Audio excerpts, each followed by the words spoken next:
Սիրելի հայրենակիցներ եւ գործընկերներ, այս ամբիոնից դեռևս ՀՌՀ տարեկան հաշվետվությունների ընթացքում անդրադարձել եմ ՀՌՀ նախագահ Տիգրան Հակոբյանի եւ մարմնի անդամ Հակոբ Հակոբյանի իրենց պաշտոնների հետ անհամատեղելի հանրային վարքին եւ գործունեությանը։ 25 ապրիլի 22-ին պաշտոնական գրությամբ դիմել էի կոռուպցիայի կանխարգելման հանձնաժողովին, խնդրելով եզրակացություն տալ օրենքով սահմանված սահմանափակումների համատեքստում ՀՌՀ նախագահ Տիգրան Հակոբյանի եւ Հակոբ Հակոբյանի վարքականոնի առնչությամբ։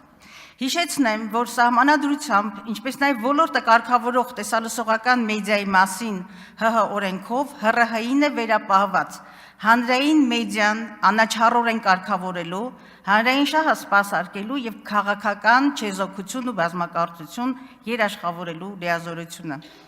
Սահմանադրության 197-րդ հոդվածի 5-րդ կետում ամրագրված է. հեռուստատեսության եւ ռադիոյի հանձնաժողովի անդամները իրենց լիազորությունների իրականացման ժամանակահատվածում չեն կարող լինել որևէ կուսակցության անդամ կամ որևէ կերպ զբաղվել քաղաքական գործունեությամբ։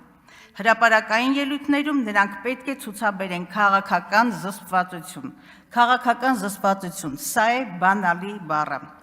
Օրենքի 34-րդ հոդվածի 4-րդ կետը մասնավորապես սահմանում է. Կարգավորող պետական մարմնի անդամները չեն կարող զբաղեցնել իրենց կարգավիճակով չպայմանավորված որևէ պաշտոն։ Կարգավորող պետական մարմնի անդամի պարտականությունները գերակա են նրա կողմից իրականացվող այլ գործունեության նկատմամբ։ Գերակա, պարոն Հակոբ Մովսես, գերական է բանալի բառը։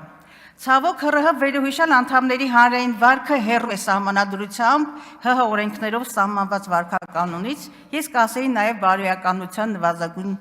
պահանջներից։ Հիշեցնեմ, որ ՀՌՀ նախագահ Տիգրան Հակոբյանը տևական ժամանակ իշխանությունների հիմնական քաղաքական խոսափող հմեկում քաղաքական վերլուծաբանի դեր էր ստանձնել եւ Պետրոս Ղազարյանի հետ դիալոգ քաղաքական վերլուծական հաղորդումներ վարում շուրջ 32 հաղորդում հեռարձակելով։ Ահա դրանցից մի քանիսի վերնագրերը. ԼՂՀ փրկություն թե իշխանափոխություն, ինչ են անում խաղաղապահները, ընդդիմադիր ավականիների մանդատից զրկելու ռեֆորմների մասին, Օսկանյանի վերջին հայտնությունը,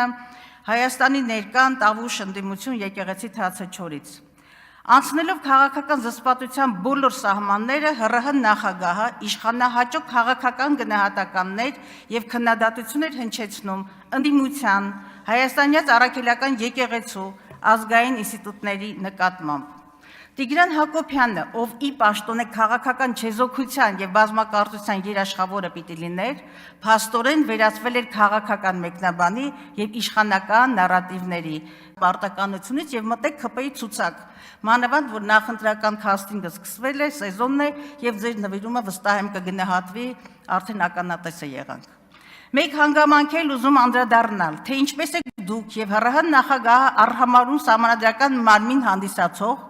կոռուպցիայի կանխարգելման հանձնաժողովի եզրակացությունը պատային վիճակի մեջ դնելով ձեզ առաջադրած եւ ձեզ ընտրած քաղաքական մեծամասնությանը։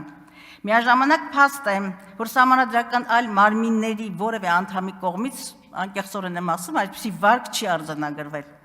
Բայց ՀՌՀ-ի պարագայում, չգիտես ինչու, այդ ոչ թե նոր խմբագրումներ են մտնում դրա ձեր վարքի մեջ, այլ որոշները ավելի ցինիկ դրսևորումներ են դրսևորում, այսպես, սոցիալական եւ իրավական բացառիկ պատասխանատվություն ենթադրող ՀՌՀ նախագահին Տիգրան Հակոբյանին, այդ որտեղից այնքան ինքնավստահություն, որ իր Facebook-յան էջում երեք այսպիսի հայտարարություն, ես կարծում նաեւ հրահանգ է տարածել, Հակոբ Մովսեսի լիազորությունները չեն դադարեցվի, դե ինքներդ դատեք։ Ես ոչ ՀՌՀ նախագահից Տիգրան Հակոբյանի նկատի ունեմ,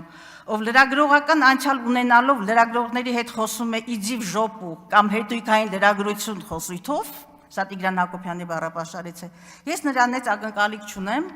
Հակոբ Հակոբյան ոչ էլ ձեզանից ակնկալիք ունեմ, հարցը ուղղված է քաղաքական մեծամասնությանը, ունենալու եք քաղաքական կամք եւ հարգելու եք օրենքն ու սահմանադրությունը, թե արհամարելու եք հակակոռուպցիոն հանձնաժողովի եզրակացությունն ու հերթական կանաչ լույսն եք վառելու անպատժելիության եւ սահմանադրական կարգի ոտնահարմանը։ Իհարկե երկրորդը, որովհետեւ այսպիսի հրաշալի պրոպագանդիստի, ինչպես ասում են, բարի չեք տա։